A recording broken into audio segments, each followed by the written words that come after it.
recording live from northwest suburbs of Minneapolis. This is Twin Cities Affiliates. I'm the host and the creator, LaShawn, aka Coupe DeVille. And on this episode, I am very, very excited. I'm very, very excited. First episode for Black History Month. I have my friend, my next door neighbor, the lovely Sista Shawnté Williams. Hey, hey, hey. Welcome to Twin City Affiliates, Miss Shawnté. I really appreciate you coming. Thanks for having me. Yeah, no doubt, no doubt. So let's just get all into it. I'm gonna be a lot of smiles because this is my homie right here. But so Sista Shawnté, what I do on this podcast with the show called Twin Cities Affiliates, I always ask people, how did you become a Twin City affiliate? And before you answer that, a Twin City affiliate is somebody that's either born and raised here or somebody that moved here, lived here for at least 3 years and more. And just give us your background of how did you become a Twin Cities affiliate? Okay, so I'm originally from Chicago, Illinois. Chi-town. Chi-town's finest. And so my sister, one of my sisters, she took the leap and moved to Minnesota in the late 90s. And so when she got here, she was saying how nice she liked it. It was a different pace from being in the inner city in Chicago, the fast pace, the lack of jobs. And in Chicago, we saw that it was transforming into a situation where it wasn't a place to raise children. So after visiting a few years, I ended up moving here. I eventually moved here, and I've been here. I moved here in 2006, and I've been here ever since. So. Oh, okay. Yeah. Yeah. So another Chicago to Twin Cities connection collabo. Yeah. Yeah. Okay. Good. Shout out to my sister Denise. She's a year and a half younger than me, but she was brave. She was brave. She was the head starter. She's the head starter to get to push out of the state and say, let's see what else. I was used to going out to the suburbs, and I was okay right. at that moment, but I saw that it was time to go. So. Yeah, and that usually happens with, Chicago. That was the same reason why my parents moved up here from Chicago was, my dad loved Chicago, loved it dearly, but he didn't want to raise his family in Chicago, and he thought it was better opportunity in Minnesota, with his job and all of that. So, yeah, understandable. So, reason why I'm so excited, y'all, to have Sista Shawnté, because I literally saw my sister start something from nothing, and it's starting to blossom here. So, this is why I had you on the show, because first of all, before we even get into it, I'm so proud of you, because I know the time and the effort and the work and the planning and being creative. I know I saw you from day one. So I just want to commend you on that, sister. Thank you. I appreciate that. Most definitely. And the support from your end has been tremendous. I mean, it's just been unbelievable. So I appreciate your support. Thank you. Most definitely. And anytime you need to use this platform to promote, just let me know. I'm on it. Great. So let's get into it. Sista Shawnté is the creator and the owner of Daughter of Ra. And why don't you just tell them what the Daughter of Ra is? Daughter of Ra is a metaphysical business. It's a company that I created to tap into unlocking the magic within yourself. So I started studying alchemy, the alchemy of herbs, becoming an herbalist. I've been studying that for decades. And I also started studying Egyptology around, I would say the two kind of went hand in hand. I was studying up under Mustafa Gadala, was my first Egyptologist that I had started studying up under the Tahuti Institute, is the name of it. And so I was studying that while I was in college, because I was an early mom. Okay. Had started a family right out of high school. And so I was an early mom in college trying to also go to school and learn. And back in that time, we didn't have like Obamacare and all of that. Gotcha. So I got into herbalism because I didn't have health care. And I had 2 daughters myself. And so I was looking into natural remedies to keep us healthy. And the world of herbs just exploded. And so just studying the alchemy, just studying the alchemy of the herbs and the different the properties of them and things like that. And so I study that. It's an ongoing thing, so I can't say when I stop, because I'm still studying. You learn something new every day. So fast forward decades later, with the information and the knowledge and all of the things that I was creating, I was thinking about how can I combine the 5 elements: fire, water, air, earth, and spirit, and present a product that will empower people to unlock their own inner magic, their own inner strength, and to help them persevere forward in trying times. So that was basically how Daughter of Ra was birthed. And then also when I grew up in Chicago, of course, and I was spent in the 80s and the 90s. I saw the transition from the 80s and the 90s. I saw how everything was nice, and you can be out in the street, and if there was a fight, it was a fight with a bat and a stick and a knife or something. The knife was the worst thing. And then it transitioned when crack cocaine hit the scene. And it changed the whole game. And it made it so sad, and it made it so depressing, just to see people that you love, that you absolutely love and adore, transition to a different person. And so it affected not only people around me, but it also affected people within my family that I absolutely love. And they used to come to me when they were attempting to detox, or when they may have had gotten some bad drugs or what have you. And I would put up different concoctions, is what they say. Make me a concoction. And then I would make them something to try to ease the pain of their withdrawal symptoms, or ease their or help detox them from it and things like that. So just just working with the alchemy of the herbs, I wanted to take that knowledge and incorporate it with the knowledge that I had also gained from studying to become an Egyptologist also, and mesh those together and birth something that can be accessible to everyone that may need help, whether it's in the spiritual realm or whether it's physically with their own challenges that they dealt with. So that's basically how the idea of Daughter of Ra came about. And see, now I learned something, because I didn't know that. And I saw you build it from scratch. So that's interesting. That's real interesting. So thank you.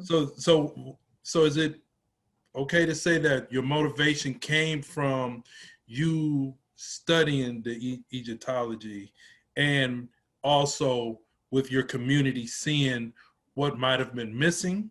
Yes. With some of our people and other people outside of our culture that might have been in those communities?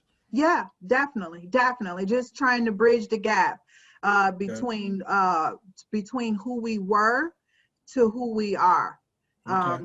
In order to know where you're going, you need to know who you are. You know, Exactly. African Americans in America and in the diaspora. I won't just say in America, but African diasporans, we suffer from an identity crisis. Yes. And because we have this identity crisis, we attempt to want to be everything but who we are.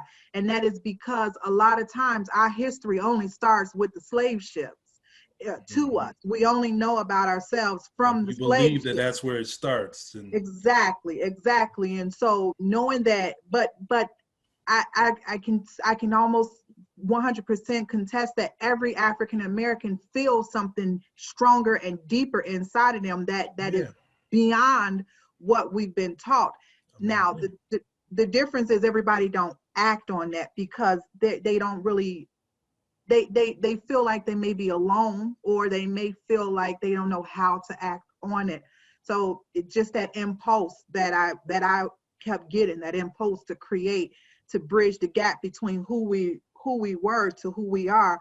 Then we can bring about more of a healing of the community to move forward. So that's is it kind of fair? how Is it fair to say, like, you wanted to, and I'm going to use sort of a metaphor, but unplug the people out of the world and connect them more with their spirit, their spirituality.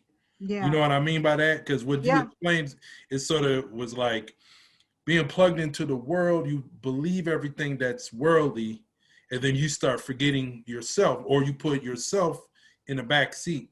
Yeah. You see what I'm saying? That's 100% true statement. And that's why my tagline is unlocking the magic within.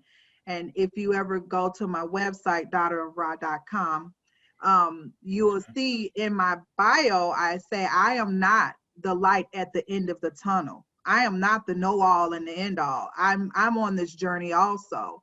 I am just the light inside the tunnel. I've been presented with the opportunity to have some, and it's just a pink of knowledge of what is really accessible to us. And I'm grateful that the divine has given me this knowledge, but I'm just a light inside the tunnel because I have my journey and you have your journey. Everyone has their journey that they have to go on. So I'm just a light at the tunnel to let you know, hey, I see you, sister. I see you, brother.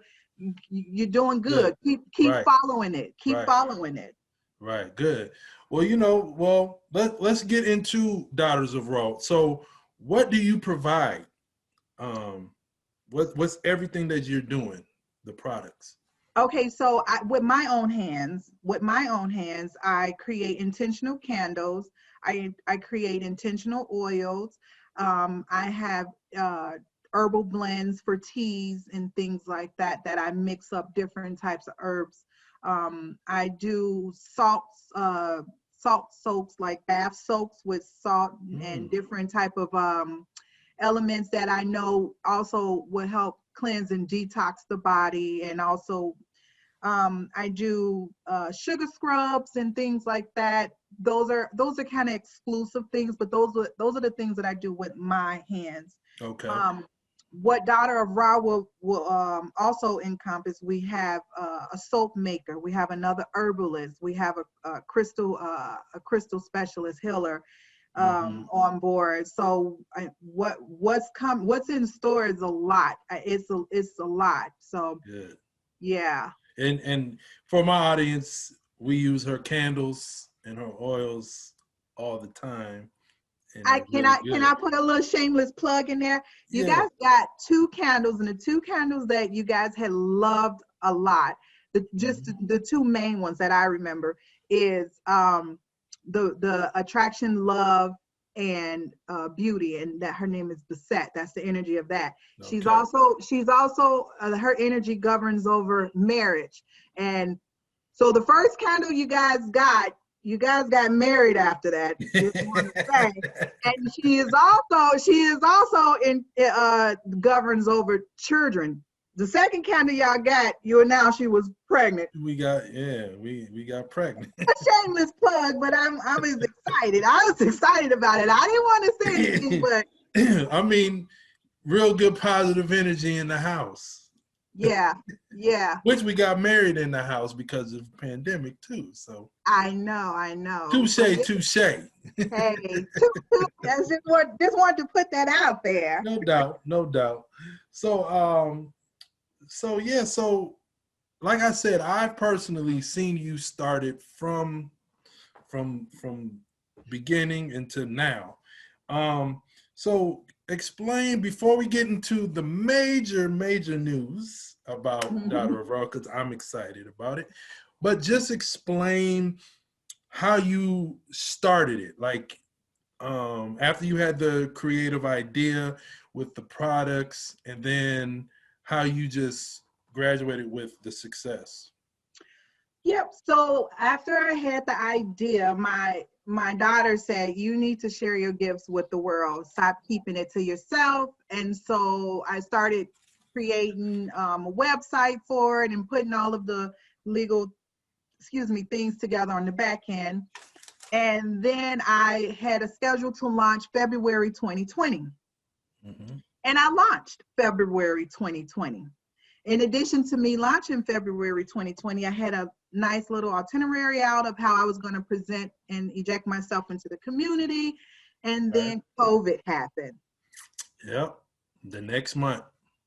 Exactly. Well, yeah, COVID was brewing, but I didn't know about it then. Right.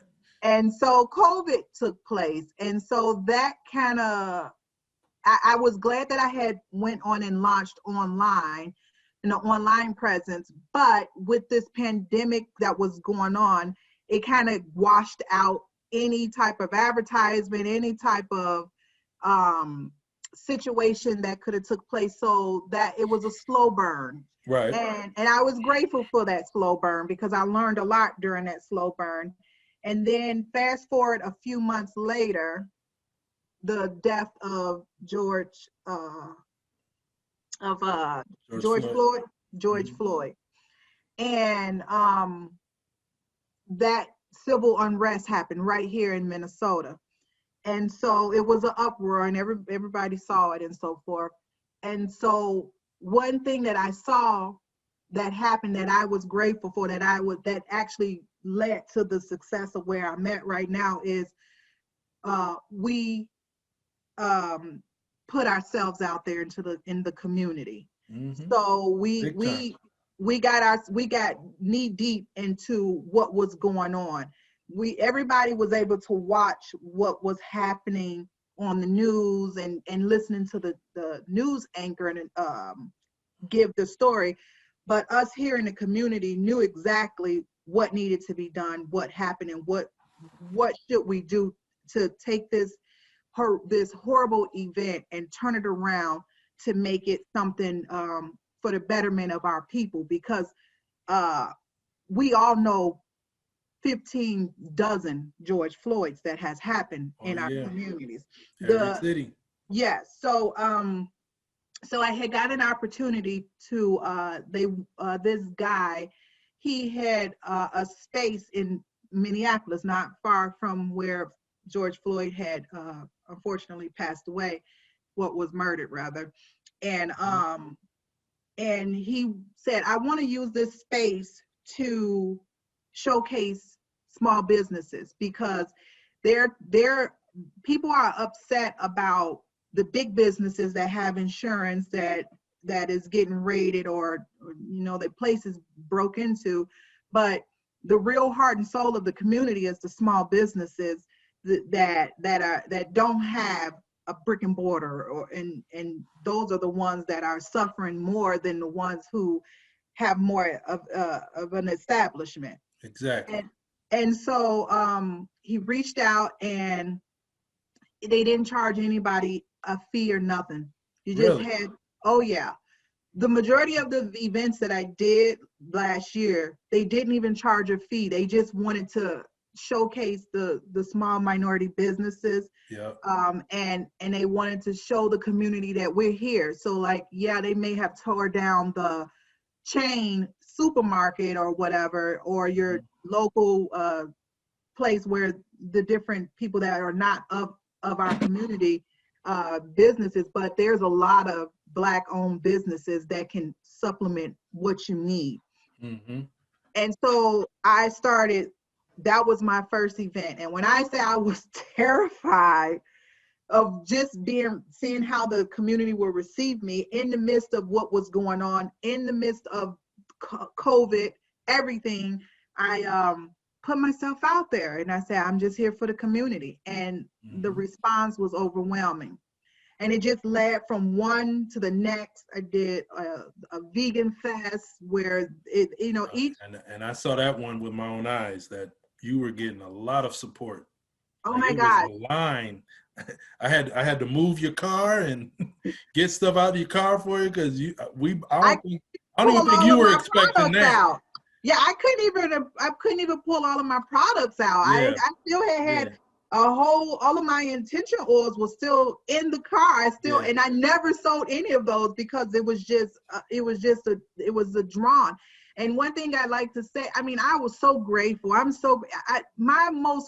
The most rewarding part about what I do is being in the community and interacting with the people and listening to what they're dealing with and just being there. Sometimes you're just a listening ear, and sometimes you just give them a little tug, and sometimes it's more in depth. I absolutely love that. I love it. It's like it's a reciprocal energy, that exchange that I get, and it's very positive. Mm-hmm. And so all of my events that I did led to another, just led to where I am at right now. You meet people, you network with people. You never know why you are meeting someone, or why this person stopped and is drawn to you, or you're drawn to them. And you before you know it, there's the universe provides the answer and say, this is why you had to spend 30 minutes talking to this person, because of this. So, Exactly. And I try to give everybody that one-on-one time. So I mean, it just took off, and one event led to someone saying, hey, this girl, daughter of Ra, got to be at your event. You need to have her here. And then I will be asked to come there, and then I'll say, sure, I'm there. And then that event led, I need you at my event. Can you do it? And it led to that one. And then it just kept going that way. And that's good to hear that, especially with Black History Month, because that's how it's supposed to be, and that's what we used to do, before, whatever you want to call it, before we had the civil rights movement, integration. We used to support each other like that, that event that you were just explaining, like I just remember the love you were getting. I just remember looking at you. You looked at me. I was like, well, we both weren't expecting that line like that, but that is a great thing to see, and it probably just gave you more energy to keep going. It did. It did. And I met some amazing people. I met some amazing like-minded people. When you're in this field of, when you're dealing with all of the metaphysical things and giving back to your community in a more holistic way, the community seems really small and also out of reach. You for a very long time you feel like you're the only one. And then once you start seeing that there's more like-minded people, you see that your community grow, and that's amazing also. And then you also get a chance to talk to people that may be on that road or intrigued by it, and you're just that extra little, exactly. You're on the right path. Keep going. Right. So then that leads me into 2021. You just talked about the events that you did in 2020. So that opened the door, and I'm gonna let you say it instead of me. What is coming up in 2021? Daughter of Ra Transcend Apothecary.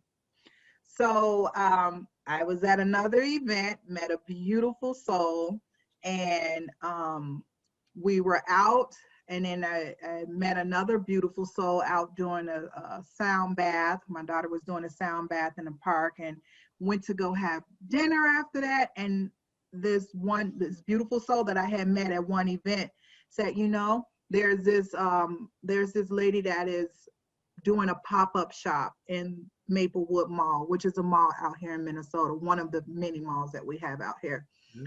And it's an invite only. So she basically wants to vet you to see if you would be a good fit for her location. It was called Bread Pop-Up Shop. And so so she wanted to vet the vendors and make sure that the vendors will be a good fit. And she said, I would like to, submit your information to her because I think you'll be good there. She submitted it. I met with the lady. Not even a week later, I was invited to vend at Bread, and it was inside of Maplewood Mall. And when I got there, the same exact response that I got at the vendors events that I was doing, I received that also. And in all honesty, the owner of Bread, she came to me and she said, you should look into getting your own space here in the mall. She said, I believe that the mall is ready for you.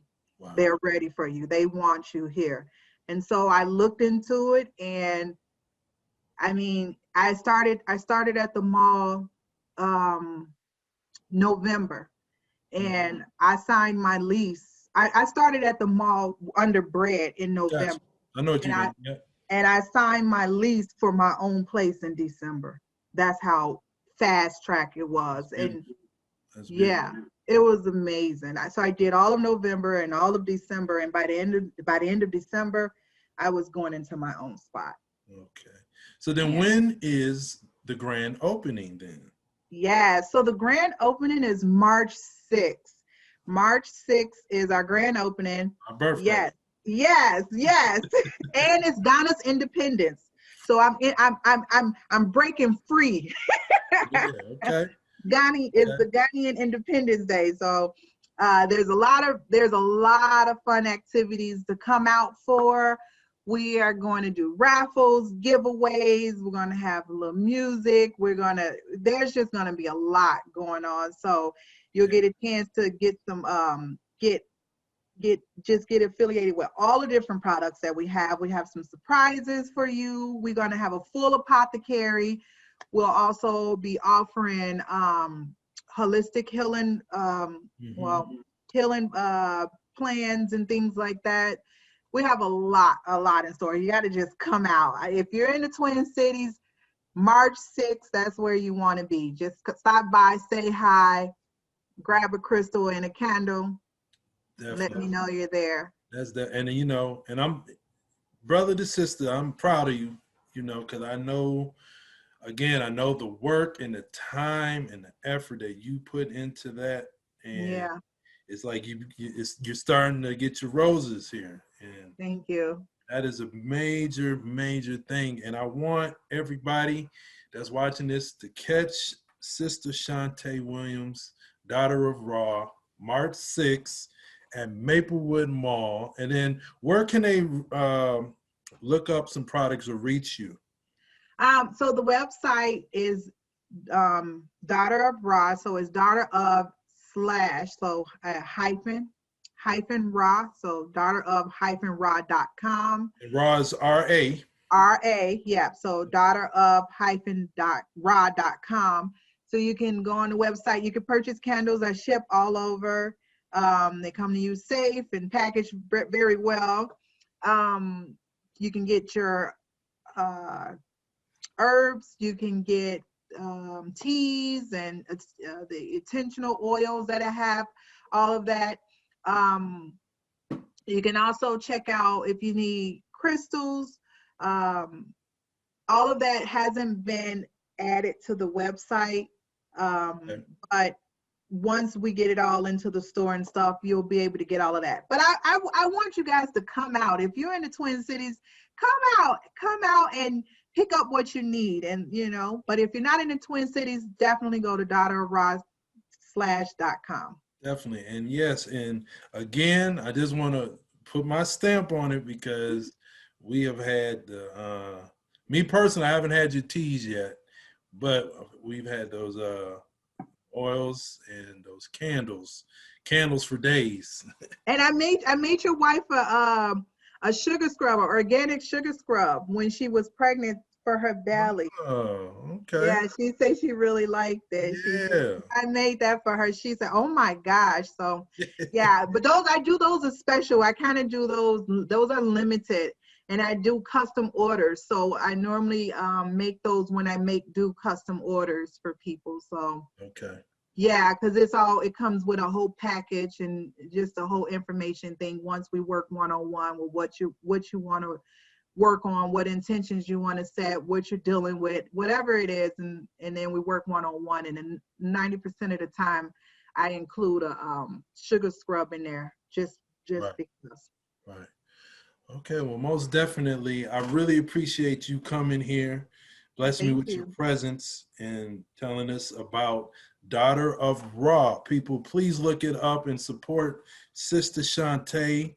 Like she said, physically, you want to go support her. Will be March 6th at Maplewood Mall. And if not, look her up on her information on her website, Daughter of Ra. I appreciate you coming. Thank you for having me. I appreciate you having me. This is amazing. Definitely, definitely. And like I said, anytime you need to promote something or you just need me to, shout you out or whatever, I'm here for you for support. I appreciate that. I All right. appreciate it. Okay. You Thank stay you. up, have good luck with that, and then I will probably see you tomorrow or something. I know, right? I see you later. Thank Okay. you. Take care. Take care. All right. Bye bye. Bye.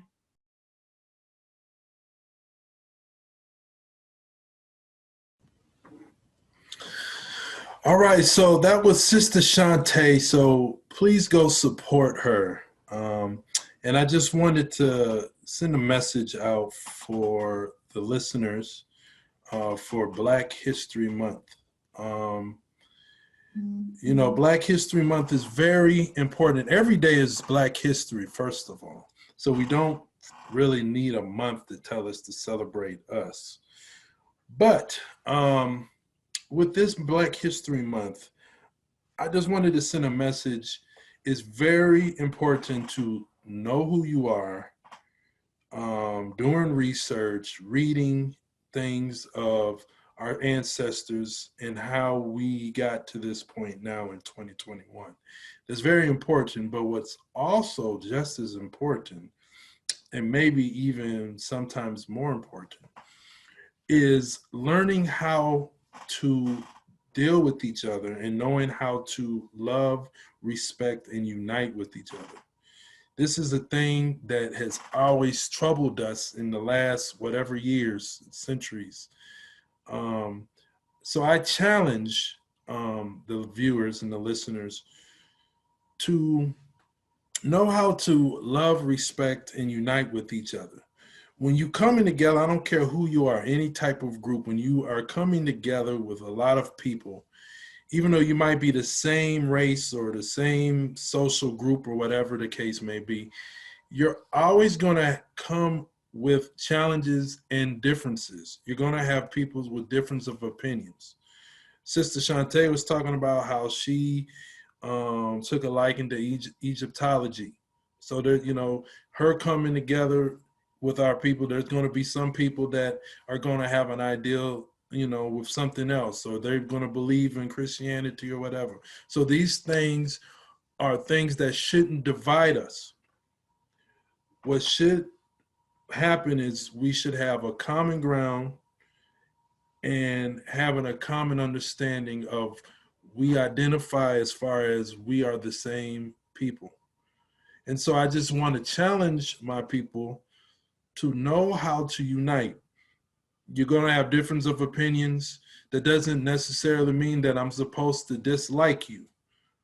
You're going to have a difference of opinion, and then I can probably try to see it from your perspective and vice versa.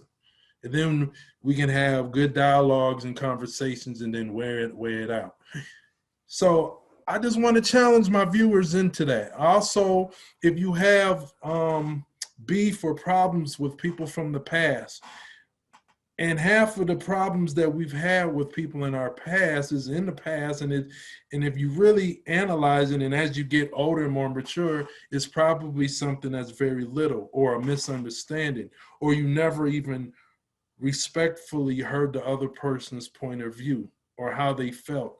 So we need to deal with each other honestly and respectfully. And I just challenge you to do that. Challenge you to go out and squash something that might be something that's small. This is what we need to do, because what's happened is we go out, we're plugged into the world, and then we stand as individuals, and then there's no strength in standing in as an individual. There's strength in coming together and having a foundation of people that have respect, love, and that has your back. So I just want to challenge people into doing that for this Black History Month. All right, Twin City Affiliates 2021, start of a new beginning, and I will see you next episode. I'm out.